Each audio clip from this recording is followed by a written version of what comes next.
Claudia, it is good to see you. So zero confidence in the dot plot, Claudia. Walk us through that. How come? It's not a useful tool for communication. There was so much attention today. Is the median going to be 3 cuts or 2 cuts? And markets could have moved if it switched. I mean, 2 people would have had to change their forecast. And I think what we forget is the dot plot, the median in particular, it is not the consensus forecast for the FOMC. You have 19 people running off doing their own projections and then doing their appropriate policy. It's a neat little exercise. It's fine for in the building. It should not be out in public. And thank goodness, J. Powell definitely kept it together. This is a boring dot plot, and this is a boring statement. Yay, good. We need more data before we get excited. And it's funny, Claudia, about the dot plots, because we talked to Andrew Levin a little bit earlier, who said, he was one of the guys who helped them construct it in the first place.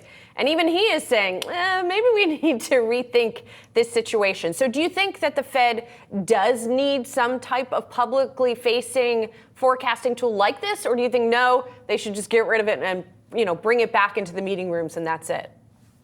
They need Jay Powell at the press conference. That's it. Right? He can give the message across and get like that. He speaks for the FOMC. Those dots do not speak for the FOMC.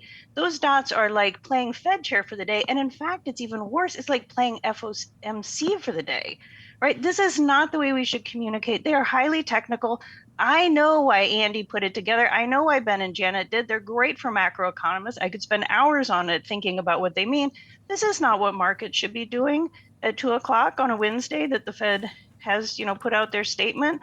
So Jay Powell is absolutely capable of doing this. And I'm so happy we're not going to sit through a press conference of him fighting with these dots. Claudia, their projections for inflation did tick up a bit here. I'm interested, how do you see inflation playing out in 2024? I agree with their trajectory. Inflation is coming down. We're likely going to learn at the end of this month that PC core inflation was 2.8% or something right around there. It has been steadily coming down. Yes, the last 2 months on inflation have been disappointing. So have the last 2 months on retail sales. Right? We are seeing signs of demand flagging. The Fed has a dual mandate. This Fed is fully aware of that. And so we've really gotten a mixed bag of disappointing news out of the gate. I think they're right. It's going to be a little slower. It's been a slog getting inflation down. And yet we all agree this is where it's going. And the data, even the last couple months, if you look under the hood, this is where it's going. We're getting back to 2. So when is that happening, Claudia, right? I mean, I know, we talk about like how uneven this all is. We talk about long and variable lags in terms of the effects of the interest rate increases through the system. But, I think also, your confidence notwithstanding, I think a lot of people, especially consumers, right, are having trouble getting their arms around and understanding why it is not coming down further and faster. And the root of all evil in this cycle has been COVID.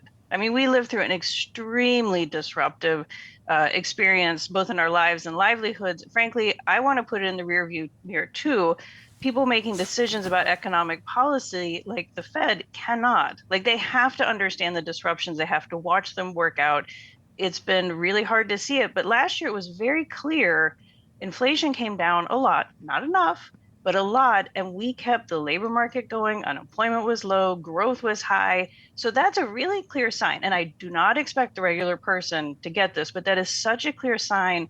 That was COVID. That was Putin. We're unwinding it. It is very slow.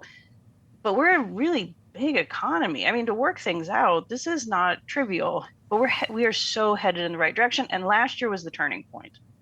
Their economic outlook, Claudia, it looks like that also improved a bit too. Looks like projected change, real GDP for 2024, Claudia, 2.1%. Looks like that's up from about 1.4% in December. Does that kind of track with what you're seeing? Yeah, I mean, the Fed's just catching up with